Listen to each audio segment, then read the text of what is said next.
That's it, all the way to the boundary for four. What a victory for the Sri Lankans. ශ්‍රී ලංකාව හා පාකිස්තානය අතර පළවෙනි T20 තරගය ඊයේ රංගිලි දඹුල්ල ක්‍රීඩාංගණයේදී පැවැත්වුණා. පළමුව පන්දුවට පහර දුන් ශ්‍රී ලංකාව සියලු දෙනා දැවි ටෙස්ට් කරේ ලකුණු 120ක් පමණයි. පන්දු යැවීමේදී පාකිස්තාන පන්දු යවන්නන් වන සල්මාන් මිර්සා කඩලු 3ක් සහ අබ්රාර් අහමඩ් කඩලු 3ක් විදහැලීමට සමත් වුණා. කලින් පාකිස්තාන තරගාවලියේදී බවුන් දෙදෙනා ඉදිරියේ ශ්‍රී ලංකා පිතිකරුවන් අසරණ වනු දක්නට ලැබුණා. පැතුම් නිශ්ශංක අසාර්ථක වූ අතර කමිල් මිශාර ලකුණු නොලබාම දැවී ගියා. කලකට පසු T20 සංචිතයට ධනංජය සිල්වා රැස් කළේ ලකුණු 10ක් පමණයි. කුසල් මෙන්ඩිස් අසාර්ථකයි. කුසල් මෙන්ඩිස් පාකිස්තානයේ ඉදිරියේ දිගින් දිගටම අසාර්ථක වීම කැපී පෙනුණා. ජනිත් ලියනගේ පමණක් ලකුණු 40ක් රැස් කිරීමට සමත් වුණා.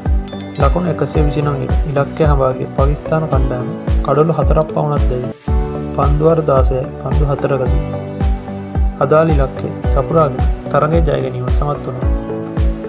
ෆර්හාන් ලකුණු 51ක් රැස් කරා. තරගයේ වීරයා සම්මානය ෂදාබ් ખાන්ට හිමි වුණේ ඔහුගේ තුන් ඉරියව් දක්ෂතා හේතුවෙන්. දෙරට අතර ඊළඟ තරගය ජනවාරි 9 වෙනිදා හවස 7ට පැවැත්වීමට නියමිතයි. ලෝක කුසලානයට යාමට ශ්‍රී ලංකා කණ්ඩායම මීට වඩා දක්ෂතා දක්විය යුතු බව තරගය බැලූ ඕනම කෙනෙක්ට පැහැදිලිව පෙනී යයි.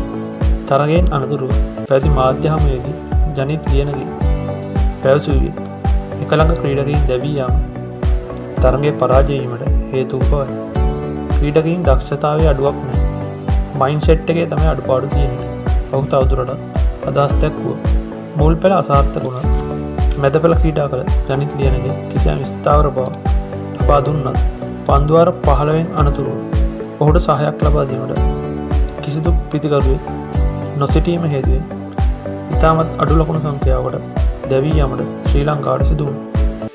ඉතින් මේ වැරදි හදාගත්තොත් ඊළඟ තරගයේ ජය ගැනීමට ඒ රුකුලක් වෙනු ඇත.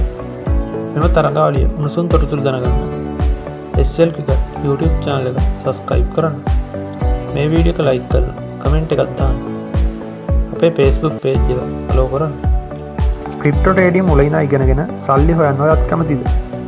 එහෙනම් 077 820යි 533 4 අංකයට WhatsApp message එකක් දාන්න. අපි මාස 4ටම ගන්න රුපියල් 1000ක් පමණයි.